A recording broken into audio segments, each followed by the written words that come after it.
बढ़ते हैं आगे। मैनपुरी से आज की बड़ी खबर आपको बता रहे हैं, जहां मकान गिरने से बड़ा हादसा हुआ है। बहरामपुर में मकान गिरने से मलबे में नीचे दबकर 3 महिलाओं की मौत हो गई है। वहीं कुछ लोग और बताए जा रहे हैं जो मलबे के नीचे दबे हो सकते हैं, जिनको निकालने का काम किया जा रहा है। ये देखिए, एक्सक्लूसिव तस्वीरें आपके सामने हैं। ये वही मकान है जो तेज बारिश के चलते भरभरा कर जिसका ये बड़ा हिस्सा जो है जमीन पर आ गया है। बेहद दुखद जानकारी। इस हादसे में घर की ही 3 महिलाओं की मौत हो गई है और कुछ और परिवार के जो लोग हैं वो मलबे के नीचे दबे हो सकते हैं, ऐसी आशंका जताई जा रही है। स्थानीय लोगों की मदद से, पुलिस की मदद से इन लोगों को मलबे के नीचे से निकालने का काम जारी है। देवेंद्र और जानकारी के साथ फोन लाइन पर मौजूद हैं। देवेंद्र, बेहद दुखद हादसा, तस्वीरें दिखा रहे हैं अपने दर्शकों को। इस समय आप ये बताइए कि जो लोग मलबे के नीचे दबे होने की आशंका थी, क्या उनको बाहर निकाल लिया गया है? अपडेट दीजिए इस खबर पर।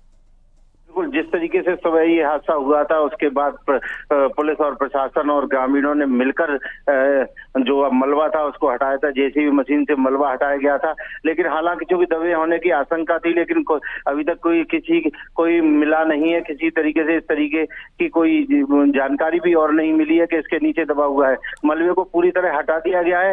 हालांकि अभी जो एक हिस्सा है उसमें अभी भी चूंकि पूरा लेंटर गिरा है तो एक साइड में निकालने में दिक्कत हो रही है, जिसकी वजह से जेसीबी और राहत कार्य अभी भी चल रहा है। हालांकि प्रशासन के अधिकारी मौके पर है, एडीएम, एसडीएम और सारे सीओज और सब मौके पर हैं और पूरा बचाव कार्य चल रहा है, लेकिन अभी तक उसमें किसी की होने की उम्मीद नहीं जताई गई है। साथ ही जो सब है उनको पोस्टमार्टम के लिए अस्पताल में भेज दिया गया है और पुलिस और प्रशासन मौके पे है। साथ ही जो उनको मुआवजा मिलना है उसको लेकर बातचीत चल रही है। जी ठीक है, शुक्रिया आपका जानकारी के लिए, देवेंद्र चौधरी।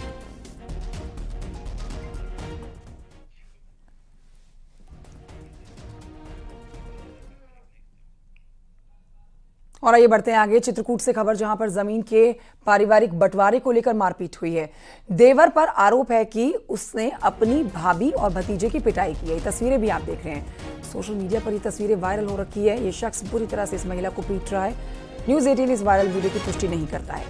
घायल महिला को इलाज के लिए जिला अस्पताल में भर्ती कराया गया है।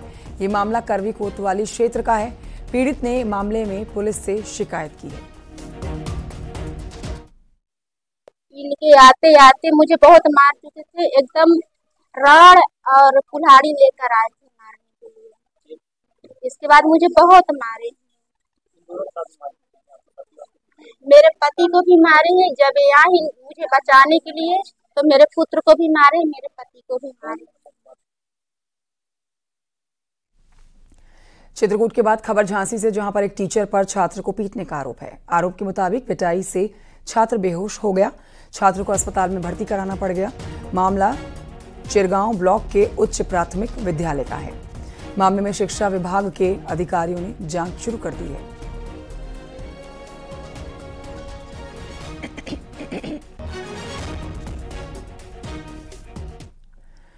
खबर महोबा से है, जहां पर रोडवेज बस को 3 लड़कों ने हथियार के बल पर हाईजैक करने की कोशिश की है। बाइक सवार तीनों लड़के शराब के नशे में धुत थे। घटना पनवाड़ी थाना इलाके के कस्बे की है। आरोपी लड़कों ने मुसाफिरों से भरी हुई रोडवेज बस को बीच सड़क पर रोक डाला। ड्राइवर और कंडक्टर से बदसलूकी की। इस दौरान एक आरोपी ने मुसाफिर से भरी हुई बस को लेकर जाने की कोशिश भी की है। आरोपी के पुलिस के यहां पहुंचने पर आरोपी मौके से फरार हो गए। पुलिस इन तीनों की तलाश कर रही है। घटना सर कुछ नहीं हुई, हम लोग सवारी कर रहे थे जी सर, और एक बाइक से मोटरसाइकिल से आए और गाली गलौज करने लगे। इसके बाद में मेरा गेट खोल के मुझे नीचे खींच लिया। रिवाल्वर कट्टा था या रिवाल्वर थी, मुझे कोई जानकारी नहीं। डंडा भी लिए? डंडा, एक लड़का डंडा भी लिए था। वाइट कलर की सफ़ेद शर्ट पहना था। जो हमारे परिचालक ने उसकी वीडियो बनाई, वो हमने ऐसे बात को पनवाड़ी दिखाई थी और इसके बाद वो भाग गया। उसमें से एक ड्राइवर गाड़ी स्टार्ट करके यहाँ तक ले आया। पैसेंजर हमारे अकेला एक बहस करता रहा। खबर कानपुर से है, जहां पर पुलिस ने एनकाउंटर में 2 बदमाशों को गिरफ्तार किया है। मुठभेड़ के दौरान बदमाशों के पैर में गोली भी लगी है। देर रात की तस्वीरें आप देख रहे हैं। मुठभेड़ के दौरान ये बदमाश जो घायल हुआ है, इसको अस्पताल में भर्ती कराया गया है। उपचार के बाद अब जेल भेजा गया है। पुलिस ने बदमाश विशाल शर्मा और अनस दोनों को गिरफ्तार किया है। दोनों बदमाश पर 25-25 हजार रुपए का इनाम घोषित है। बड़ी सफलता पुलिस के हाथ लगी है। चकेरी थाना क्षेत्र के श्याम नगर न्योरा गांव के पास ये मुठभेड़ हुई है। मुठभेड़ के दौरान की तस्वीरें आपके सामने।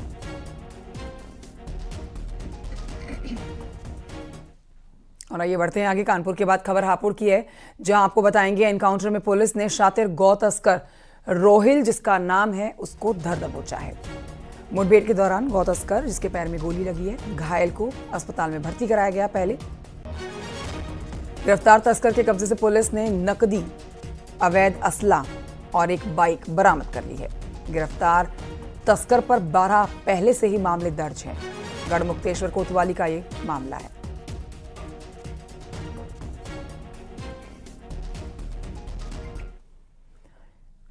जान लीजिए आपकी कल और परसों उत्तर प्रदेश पुलिस भर्ती की परीक्षा होगी। इसको लेकर कानपुर में पुलिस और प्रशासन पूरी तरीके से तैयारियों में जुटा हुआ है। अब बचे हुए दिनों की जो परीक्षा कराई जानी है, इसमें ठीक वैसी तैयारियां आप देखेंगे जैसे पहले आपने देखी है। इस परीक्षा में कानपुर में पुलिस ने कई परीक्षा केंद्रों पर फर्जी परीक्षार्थियों को धर दबोचा। ये तस्वीरें आप देख रहे हैं। कानपुर में इस बार खास इंतजाम किए जा रहे हैं। सीसीटीवी कैमरे के जरिए सभी सेंटर्स पर नजर रखी जा रही है। पुलिस की परीक्षा को लेकर के, भर्ती की परीक्षा को लेकर के पुलिस विभाग और एडमिनिस्ट्रेशन दोनों बहुत ज़्यादा जो है वो संजीदा है। और जो आने वाले हमारे 2 दिन हैं, जिसमें शेष परीक्षाएं बची हुई हैं, इसमें और मुस्तैदी के साथ जो है वो इनको संपन्न कराया जाएगा। सर, जो लोग पकड़े गए उनके तार किसी स्टेट से तो नहीं तक सामने आया क्या? उस पर पड़ताल करेंगे सर आप? अभी तक जो जानकारी हम लोगों को मिली है उसमें ये सब इंडिविजुअल बेसिस पे काम कर रहे थे और ये सभी जो है वो या तो खुद अपनी जन्मतिथि को चेंज करा करके, जैसे कुछ प्रकरण ऐसे हुए जिसमें 2 बार डेट ऑफ बर्थ जो है वो चेंज कराई गई है, और 1-2 प्रकरण ऐसे आए हैं जिसमें कि जो है वो दूसरे की जगह परीक्षा दे रहे थे। पुलिस भर्ती परीक्षा को लेकर जहां एक और 23 अगस्त, 24 अगस्त और 25 अगस्त को पुलिस की सतर्कता से कुछ मुन्ना भाई पकड़े गए और उन्हें सलाखों के पीछे भेज दिया गया, और एक बार फिर से 30 और 31 अगस्त को परीक्षाएं होनी, जिसको लेकर पुलिस के अधिकारियों ने जहां एक और अपनी कमर कस दी है, तो वहीं 100 से ज्यादा एलआईयू के सिपाहियों को लगाया गया है और पूर्व में पकड़े गए सॉलरों की कुंडली भी खंगाले में पुलिस लगी है, ताकि नकल विहीन ये परीक्षाएं हो और इसमें किसी प्रकार का कोई ऑब्स्ट्रैक्ट ना हो। इसका पुलिस ने अब विशेष ध्यान रखा है। और पुलिस के अधिकारियों की माने तो पुलिस ने अपनी 5 लेयर की एक टीम बनाई है जो ऐसे लोगों पर पैनी नजर बनाए रखे हैं। विजनस्ट आशीष पांडे के साथ अमित गंजू, न्यूज़ 18 कानपुर। मुरादाबाद से खबर, जहां पर कोचिंग के टीचर यामीन पर छात्रा का उसको परेशान करने का आरोप लगा है। छेड़छाड़ से परेशान छात्रा ने जहर खा लिया है। छात्रा अस्पताल में भर्ती कराई गई है। पुलिस ने आरोपी कोचिंग सेंटर का जो ये टीचर है, यामीन इसका नाम है, इसको गिरफ्तार कर लिया है। मुरादाबाद के कोतवाली ठाकुरद्वारा क्षेत्र की ये घटना है, जिसमें प्रार्थी ने बताया कि उसकी बहन एक कोचिंग सेंटर में पढ़ाई करती है, जहां पे एक शिक्षक द्वारा उसे परेशान किया जा रहा था। इस वजह से उसकी बहन ने कीटनाशक खा लिया है और कीटनाशक खाने की वजह से उसकी तबीयत खराब हो गई है। सूचना मिलते ही, प्रार्थना पत्र प्राप्त होते ही पुलिस ने मुकदमा पंजीकृत कर लिया और पीड़िता को हॉस्पिटल में एडमिट कराया, जहां चिकित्सकों द्वारा बताया गया है कि पीड़िता की हालत अभी ठीक है। साक्ष्य संकलन की कार्रवाई की जा रही है। अभियुक्त को हिरासत में ले लिया गया है। साक्ष्य संकलन के क्रम में जो भी तथ्य सामने आएंगे उसके आधार पर अग्रिम विधिक कार्रवाई की जाएगी। अब आगे बढ़ते हैं। ग्रेटर नोएडा वेस्ट की खबर आपको बता रहे हैं। देखिए, यहां बाइक सवार लुटेरों ने ऑफिस से घर लौट रही एक महिला से मोबाइल छीना और मोबाइल लूटकर भाग गए। पीड़ित लड़की ने वीडियो जारी कर आप बीती सुनाई है। थाना बिसरख क्षेत्र में सुपरटेक इको विलेज के पास की घटना है। सुनिए लड़की क्या कहती है। मैंने बहुत आ रही थी और मेरा फोन, उन्हें ग्रीन कलर का आईफोन 13 है, वो वहाँ से मेरे हाथ से चोरी करके भागे आगे की तरफ। मैंने बहुत चिल्लाया, वहाँ से आ रही थी और एकदम एग्जैक्ट मोड़ से मेरा फोन हाथ चल गया है और वहाँ पे ट्रैफिक पुलिस आई गेस होंगे, कोई कुछ कर क्यों नहीं रहा है, वो ऐसे भाग गए मेरा फोन लेके और मैंने बहुत चिल्लाया बट कुछ आ रही थी। शाहजहांपुर से खबर, जहां पर पुलिस ने व्यापारी लईक अहमद के घर डकैती का खुलासा किया है। पुलिस ने 3 डकैतों को भी गिरफ्तार किया है। डकैतों के पास से उनके कैश, जेवरात और तमंचा बरामद कर लिए गए हैं। 20 जुलाई को व्यापारी के घर डकैती डाली गई थी। शाहजहांपुर के थाना रामचंद्र मिशन क्षेत्र का यह मामला है।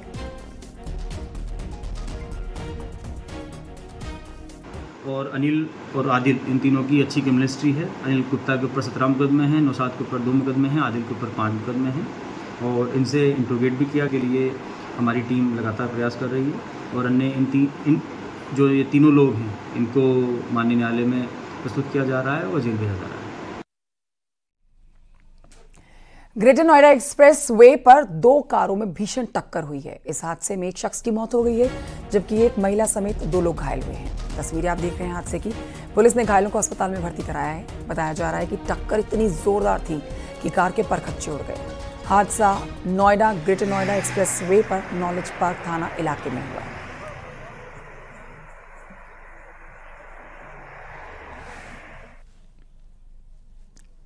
और आइए बढ़ते हैं आगे। बरेली की खबर आपको बता रहे हैं, जहां खाना बनने के दौरान सब्जी में छिपकली गिर गई। लड़की भी है और उसी सब्जी को खाने से 4 लोग बीमार पड़ गए।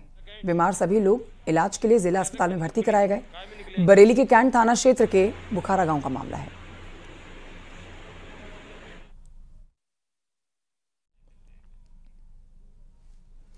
बागपत में एक पैथोलॉजी लैब को स्वास्थ्य विभाग की टीम ने सील कर दिया। बिराल गांव में पैथोलॉजी लैब बिना रजिस्ट्रेशन के चलाई जा रही थी। बड़ौद सीएचसी प्रभारी पुलिस टीम के साथ ही पैथोलॉजी लैब पर पहुंचे। रजिस्ट्रेशन और डॉक्टर ना मिलने पर लैब को सील कर दिया गया। इससे पहले पैथोलॉजी लैब संचालक को नोटिस भी जारी किया गया था। रजिस्ट्रेशन और डॉक्टर के दस्तावेज ना दिखाने पर सीलिंग की कार्रवाई की गई। रजिस्ट्रेशन दिया जाता है वो भी उनके द्वारा नहीं दिखाए गए। उनको नोटिस दिया गया 24 तारीख को और आज दिनांक तक भी सुबह तक भी उनके द्वारा कोई भी दस्तावेज उपलब्ध नहीं कराए गए। मौके पे जाकर आज टीम के द्वारा वहाँ इवन एसएचओ रमाला के द्वारा हमने उनसे सिफारिश की थी कि एक इंस्पेक्टर साथ में भेज दें जिनके हम कार्रवाई कर सकें। वहाँ जाकर वहाँ कोई भी दस्तावेज उनके द्वारा फिर भी नहीं दिखाए गए, तो मौके पर लैब को बंद कराया गया है और एफआईआर के लिए दस्तावेज दे दिए गए। उधर सीतापुर में सरायन नदी किनारे झोपड़ियों में एक शख्स की लाश मिली है। उसकी हत्या करके यहां पर शव फेंके जाने की आशंका है। पुलिस हर एंगल से मामले की जांच कर रही है, लेकिन बताया जा रहा है कि हमलावरों ने उसके प्राइवेट पार्ट, मुंह, नाक और पैर को बुरी तरह से काट दिया। इस घटना के बाद पूरे इलाके में सनसनी फैली हुई है। शहर कोतवाली इलाके के दुर्गापुरवा इलाके की ये वारदात है। संदीप मिश्रा और जानकारी के साथ फोन लाइन पर मौजूद है। संदीप, ये बहुत ही निर्मम तरीके से हत्या की गई है, ये पूरी घटना विस्तार से बताइए। जी बिल्कुल, ये देखिए जो ये हत्या की जो मतलब ये आशंका जताई जा रही है, युवक का शव जो है सराय नदी के किनारे झाड़ियों में बरामद हुआ था। बताते हैं कि युवक जो है कल रात घर से टहलने निकला था। ये युवक जो है मृतक है, ये सब्जी का व्यापारी था। व्यापार करने के बाद घर जब पहुंचा, खाना खाने के बाद ये अपने मोहल्ले में ही टहल रहा था, लेकिन ये घर नहीं पहुंचा। परिवार वालों ने जब इसकी तलाश शुरू की तो आज इसका शव जो है सराय नदी के किनारे झाड़ियों में बरामद हुआ है। शव बरामद होने के बाद जो है हमला, उसकी हत्या किए जाने की आशंका जाहिर की जा रही है, क्योंकि जिस तरह से इसकी लाश मिली है उससे दावे किए जा रहे हैं कि इसकी हत्या की गई है। लेकिन हमलावरों ने इसके प्राइवेट पार्ट को भी काट लिया, उसके हाथ और नाक और मुंह पर भी इसके धारदार हथियारों से हमला किया है। अभी तक मामला निरंतर, पुलिस का कहना है कि जो इसके प्राइवेट पार्ट को जो गायब है वो किसी जंगली जानवर के द्वारा खाया गया हुआ है, लेकिन जो जिस तरह से हमला हुआ है, जिसके पर इससे हत्या की गई है, उससे इसकी आशंका लगाई जा रही है। ये माना जा रहा है। संदीप मिश्रा, शुक्रिया आपका जानकारी के लिए। नजर बनाए रखिएगा इस खबर पर आप।